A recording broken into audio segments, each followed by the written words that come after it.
액을 짚는 KBS 1라디오 경제쇼. 진행의 성기영 아나운서입니다.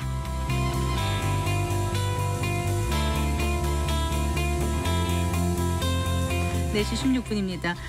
트럼프 당선 후에 주목받던 제약 바이오 업종이 미국 보건복지부 장관에 로버트 케네디 주니어가 지명되면서 좀 앞으로의 전망이 엇갈리고 있습니다. 그 이유가 무엇인지 살펴보고요. 앞으로 제약 바이오 업종의 전망과 함께 투자 전략도 알아보겠습니다. 강하나 전 바이오 애널리스트와 함께합니다. 어서 나오십시오. 안녕하세요. 네, 반갑습니다. 앞서 제가 잠깐 언급했었는데 이제 트럼프 당선이 확실해진 직후부터 바이오 주가가 상승세를 보였었던 것 같아요. 그러다가 언제죠? 지난 화요일이었나요? 트럼프 당선인이 이제 그 보건복지부 장관으로 로버트 케네디 주니어를 임명한 후에, 그러니까 지명한 후에 그 국내 주요 바이오 주가가 이틀 연속 이제 하락 마감했는데 오늘은 시장이 어땠습니까? 제가 들어오기 전에 장을 잘 살펴보질 못했어서요. 네, 오늘은 오전 중에 제약 바이오 업종이 정말 안 좋았어요. 유독 더 안 좋았고 네. 반대 매매가 보였을 정도로 그래요? 좀 심각한 수준이었습니다. 근데 네. 이제 오후가 되면서 네. 어느 정도 이제 반등을 하고 있는 모습이 있기는 한데요. 지금 기본적으로 제약바이오 섹터 자체에 대한 투심, 그러니까 투자 심리가 안 굉장히 좋아진 건 사실이고, 네. 다만 이제 오늘 반대 매매 이후 오후부터는 약간 반등을 했다는 점이 약간은 조금 우호적인 상황을 기대해 볼 수 있지 않느냐라는 얘기도 조금씩 나오고 있긴 합니다. 네. 어쨌든 지금 상황으로는 좋은 건 아닌 거네요. 그렇죠. 네, 대표적인 제약바이오 업종은 어떤 것들이 있죠? 제약바이오라고 하면 이제 최근에 가장 얘기가 많이 나오는 게 플랫폼 기업들인데요. 네. 이제 플랫폼 기업들이라고 하면 이제 바이오 기업들, 네. 기술력을 보유하고 있으면서 그 네. 기술을 글로벌 빅파마에 라이선스 아웃한 기술 이전 계약을 네. 체결한 적이 있는 기업들이 요즘에는 이제 제약바이오의 대장이라고 할 수 있겠고요. 네. 그 이외에는 어느 정도 돈을 버는 대형 제약사들, 거기에 더불어서 이제 위탁 생산을 해주는 이제 삼성바이오직스나 그런 생산 기업들 위주로 조금 많이 나뉘어져 있습니다. 네.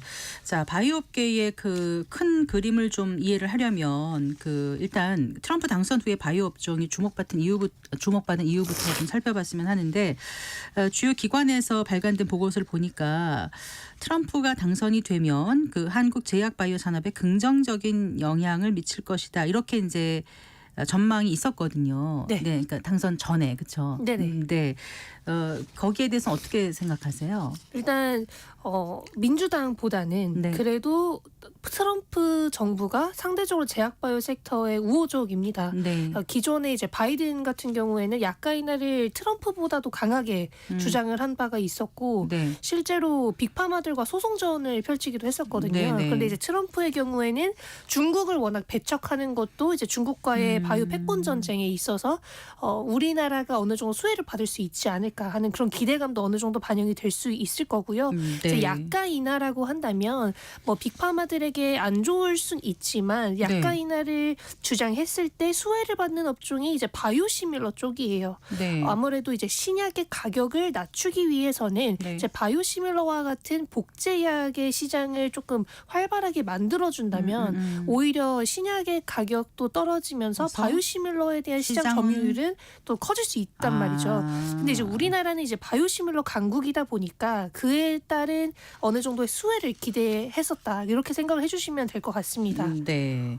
그 바이오시밀러라는 게 이제 바이오 의약품 복제약인 거고요. 네, 맞습니다. 제네릭하고는 어떻게 차이가 있는 거죠? 제네릭은 네. 화학합성약품의 복제약을 뜻하고요. 네. 이제 바이오시밀러는 바이오약품의 복제약을 뜻합니다. 어떤 분들은 그럼 바이오 약품은 어떤 거야? 이렇게 생각하실 텐데, 네, 어떤 이제 거죠? 바이오약품은 세포나 네. 생물 근간이 되는 것을 기반으로 만드는 의약품들을 뜻하고요. 네. 이제 대표적인 게 세포 유전자 혹은 항체 의약품들을 뜻하고 백신이나 이런 거요? 그렇죠. 네. 이제 화학합성 의약품의 경우에는 우리가 기존에 많이 만들고 많이 투약을 했었던 이제 표적항암제와 같은 네. 합성을 기반으로 하는 의약품들을 뜻합니다. 네, 그래요.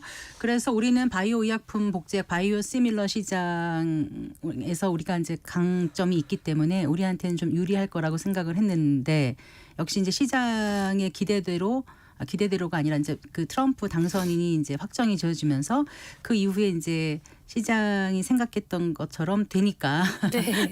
가격이 이제 좀 좋았던 거잖아요. 아닌가요? 사실 시장 좀 엇갈렸나요? 최근에 네. 제약바이오 섹터가 예. 계속 안 좋았었습니다. 한 네. 2주 정도는 계속 안 좋았었고 네. 그 이유는 이제 코인이나 네. 우주 네. 그런 이제 트럼프와 일론 머스크 위주의 센티만 조금 살아나는 모습이 보여졌었기 때문에 네. 상대적으로 최근에 많이 올랐었던 바이오가 네. 오히려 좀 소외를 받았었던 그런 상대적으로 상황이라고. 최근이 언제 최근을 말씀하시는 한 거죠? 7월부터 이제 10월까지는 예. 제약바이오가 다른 섹터 대비 조금 우위에 있었다라고 네. 한다면 최근 2주 정도는 아무래도 트럼프와 관련된 기업들 위주로 오히려 더 많이 오른 모습을 볼 수 있었습니다. 네, 그래요. 어쨌거나 트럼프 당선인의 지금 그 헬스케어 주요 정책이 아까 말씀하신 바이오시밀러 외에 또 어떤 게 있는 거죠? 일단은 이제 보호주의인 거고요. 네. 네, 또 어떤 게 있는 거죠? 일단 뭐 보호무역주의나 뭐 자국 우선주의를 기반으로 생각을 해보면 네. 아까 말씀드린 것처럼 중국과의 바이오 패권 전쟁도 무조건적으로 트럼프가 밀고 갈 그런 부분이기도 한데요. 여기서 더 나아가자면 미국 내에 아무래도 생산 시설을 이미 확보하고 있는 기업이나 네. 혹은 미국 내에 이미 영업망을 보유하고 있는 국내 기업들의 경우에는 좀 큰 수혜를 받을 수 있겠다. 저는 그렇게 생각을 하고 있습니다. 아무래도 미국 내에서 어느 정도 입지가 있고 생산 시설을 보유하고 있다면 네. 밸류체인 내에 이미 포함이 되어 있는 상황이기 때문에 네. 미국 입장에서 어느 정도 수혜를 받을 수 있을 거다 그렇게 생각을 하고 있고요. 네. 더 나아가자면 국내 바이오 기업들 중에서 미국 기업과 이미 기존에 거래를 한 이력이 있는 기업 혹은 이제 매출 비중이 있는 기업들 위주로 지속적인 수혜가 저는 기대가 됩니다. 지금 말씀하신 기업들은 그럼 어떤 기업들이에요? 일단 대표적인 건 미국의 공장을 인수한 게 롯데바이오로직스가 있고요. 2022년에 그렇죠. 그 미국 동부 어디죠? 그 BMS의 시큐러스 공장 네. 인수한 거요? 네, 시러큐스 공장을 인수한 바가 시러큐스, 있고요. 네, 롯데바이오로직스 이외에도 SK팜테코 같은 경우에도 네. 미국 내 공장을 한 2건 정도 인수한 이력이 있기 때문에 네. 어느 정도 생산 시설을 보유하고 있다라고 보시면 될 것 같고요. 네. 그 이외에 좀 작은 기업들이라고 하면은 이제 국내에 ST팜도 있고 바이넥스도 있는데 이 기업들은 미국 내에 생산 시설은 없지만 네. 글로벌 GMP 승인을 받은 이력이 있기 때문에 네. 미국 기업과의 거래를 할 수 있는 상황입니다. 그래서 계약 자체가 가능한 상황이기 때문에 네. 아무래도 중국의 대안으로 어느 정도 수혜를 받을 가능성이 있다라고 봐주시면 될 것 같고요. 글로벌 GMP가 어떤 거죠? 일단 생산을 위탁해서 맡기기 위해서는 네. 이 공장이 혹은 이 기업이 네. 글로벌 인증을 받은 이력이 있느냐가 굉장히 중요한데요. 네. 그 인증을 받지 않은 이상 네. 생산 시설에 맡길 수가 없어요. 그리고 생산을 하더라도 그 의약품을 쓸 수가 없습니다. 네. 그렇기 때문에 글로벌 GMP, 그러니까 글로벌 생산을 할 수 있는 그런 인증 마크가 네. 있어야만 합니다. 네. 그러면 지금 글로벌 GMP 말고요. 네. 그 이제 그 위탁 개발 생산인가요? 네네. 네, 그 CDMO 네네. 이런 사업을 펼치는 기업들의 호재가 예상된다고 하던데 이건 또 무슨 얘기입니까? 글로벌 CMO가 네. 그러니까 위탁 생산이 CMO잖아요. 그러니까 이제 CMO 자체가 이 네. GMP를 갖고 있어야 품질 관리 기준을 충족을 해야 이제 생산을 맡길 수 있는 거죠. 그러니까 네. 같은 맥락이라고 보시면 될 것 같습니다. 어떻게 보니까 그 의약품 위탁 생산이라는 게 위탁 개발 생산이라는 게 반도체 같은 어떤 파운드리 같은 개념일 것 같아요. 네, 맞습니다. 네.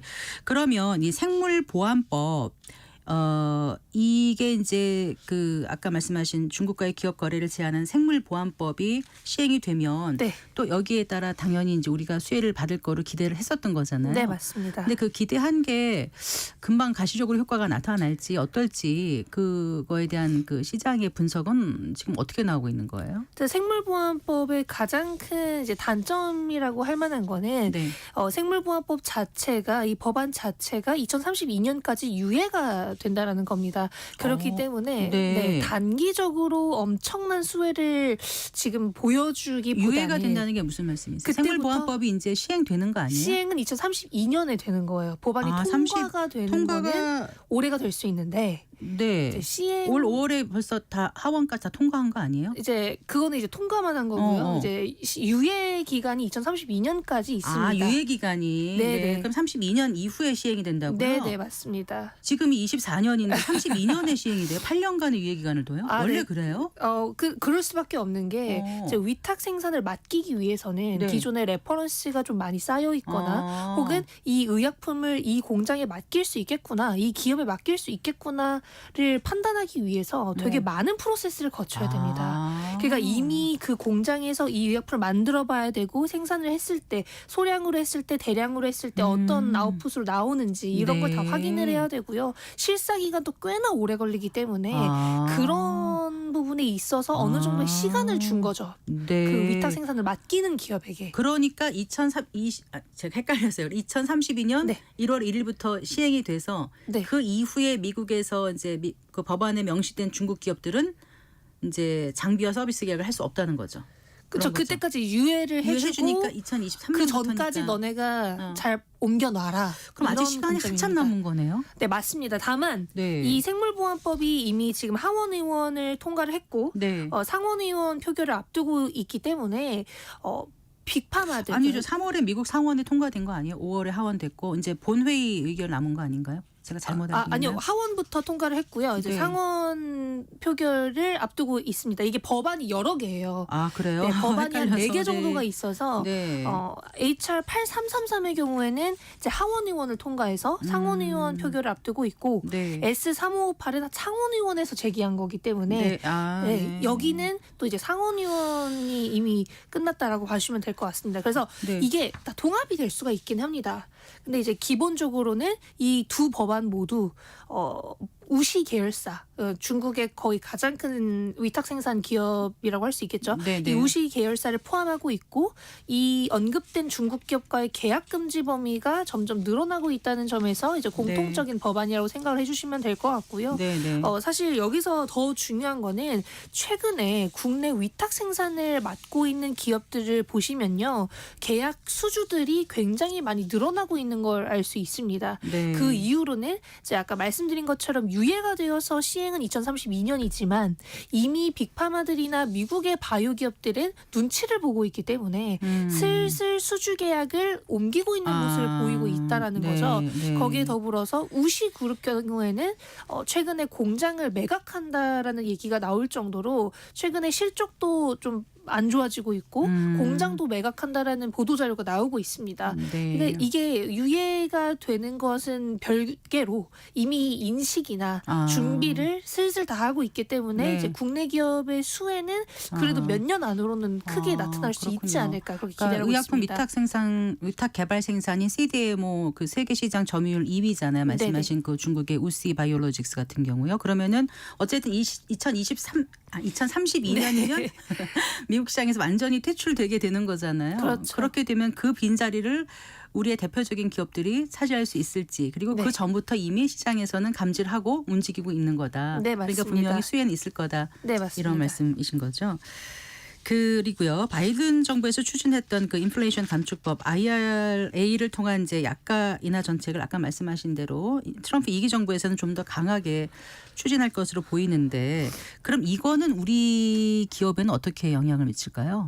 이것도 아까 간단하게 설명을 드렸지만 네. 바이오시밀러를 신약을 대체할 수 있는 네. 그런 수준의 의약품으로 인정해주는 게 어느 정도 약간이나 정책에 포함이 된다라고 보시면 될 것 같은데요. 기존에는 미국의 보험사들이 신약들의 특허가 만료가 되었어도 커버리지를 신약에만 국한시켰던 경우가 좀 있어요. 커버리지라는 게 이제 보험 혜택을 네. 주는 걸. 보험 급여를 급여, 해주는 예. 거를 이제 신약에만 국한되게 한다면 이제 바이오시밀러는 보험 등재가 안 되는 경우 혹은 늦게 되는 경우가 종종 있었거든요. 네. 근데 최근에 보시면 그런 신약들, 오리지널 신약들이 특허가 만료된 이후에 예, 그 예. 의약품들을 빼고 네. 오히려 바이오시밀러들을 더 많이 등재하려는 그런 모습들이 보이고 있습니다. 네. 그만큼 약가가 조금 낮은 그런 의약품들에 대한 선호도가 이제 기업 측에서 그리고 정부 측에서도 조금 많이 나오고 있는 상황이고요. 네. 이제 교차 처방도 점점 많이 확대가 되면서 바이오시밀러가 오리지널 의약품 대비 떨어지지 않는다라는 거를 이제 정부 차원에서도 많이 조금 지금 주장을 하고 어쨌든 있습니다. 원래 신약이 특허 만료가 되면서 똑같은 성분과 네.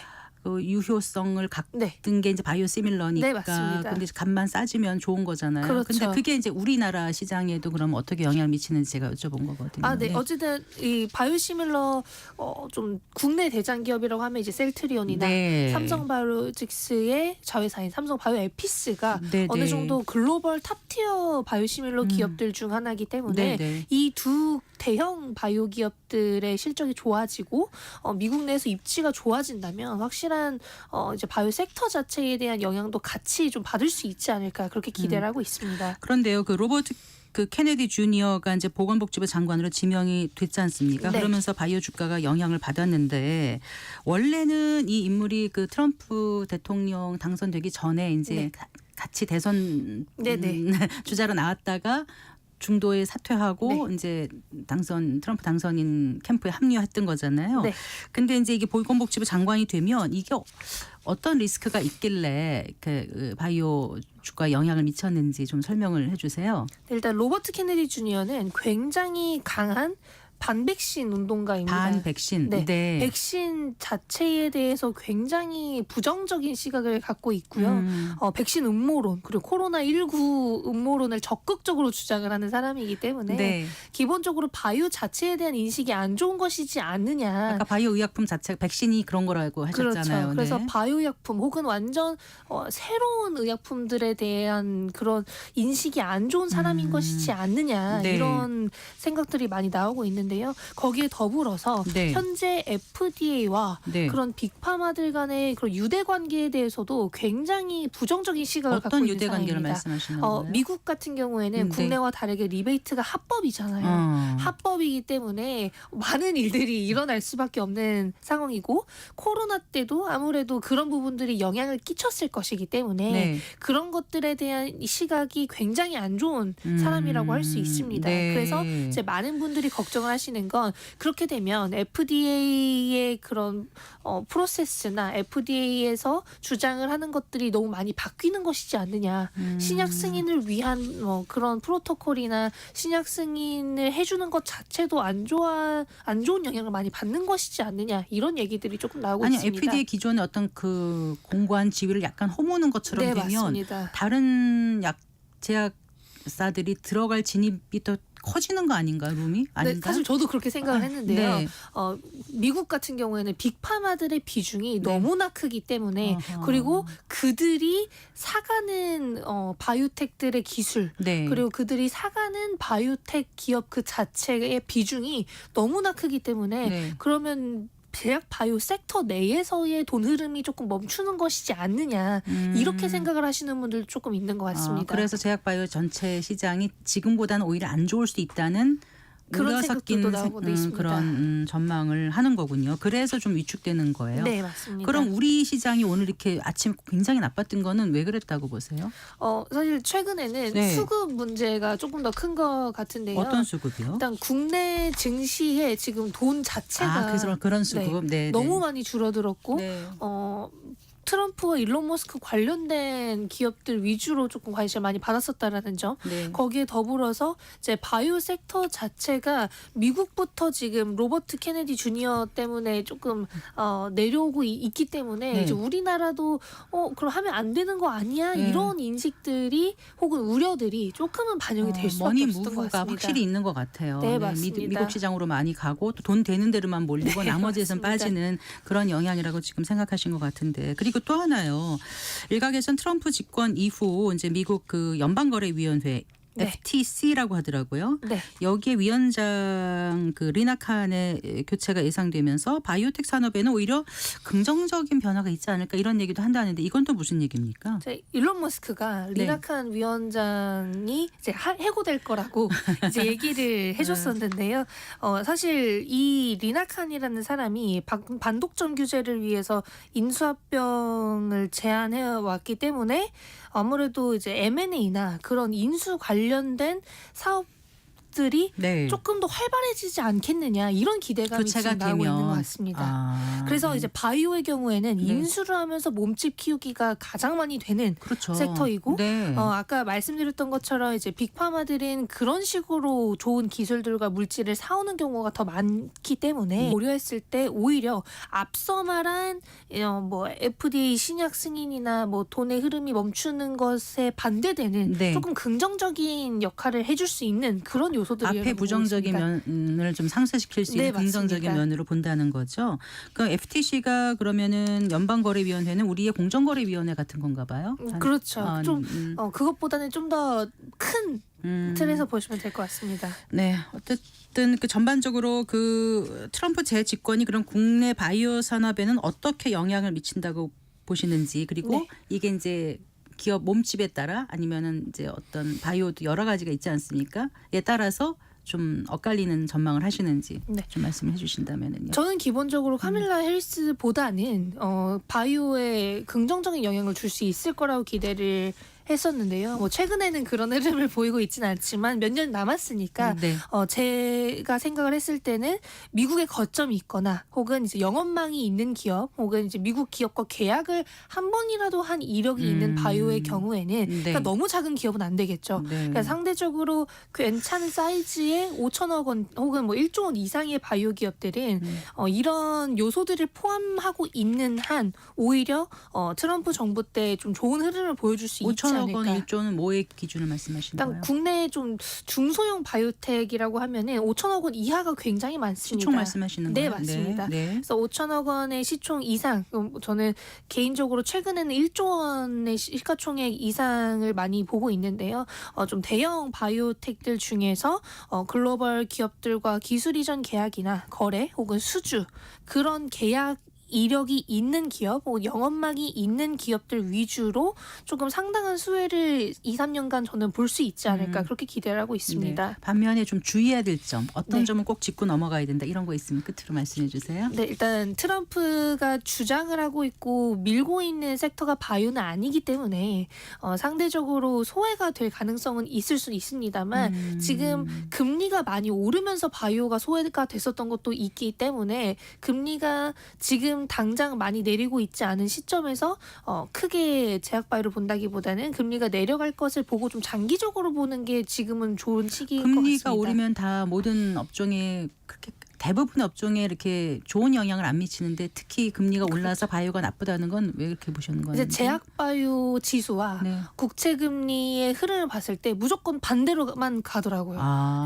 네, 이 차트를 보시면 네. 완전히 반대로 가는 경향이 있는 걸 확인할 수 있습니다. 그래서 이제 국채 금리가 최근에 많이 올랐던 것도 이제 제약바이오 섹터에 안 좋은 영향을 줄 수밖에 없었다는 것이고요. 네. 이제 그런 걸 고려했을 때 기본적으로 금리가 인하를 하고 이런 식으로 이제 제약바이오 섹터의 M&A나 그런 기술 이전 거래가 활발해지는 걸 기대했을 때 네. 장기적으로 봐야 되지 지금 네. 단기적으로는 저는 일희일비할 시기는 아니라고 생각하고 있습니다. 바이오를 갖지 않고 계신 분들은 굳이 막 급하게 서두를 필요는 없는 것 같고, 기왕 갖고 계신 분은 조금 분석을 잘 하셔가지고 얼마나 가져갈지를 좀 고민해 보셔야 될 것 같습니다. 네, 맞습니다. 잘 들었습니다. 고맙습니다. 감사합니다. 네, 강하나 전 바이오 애널리스트와 함께했습니다.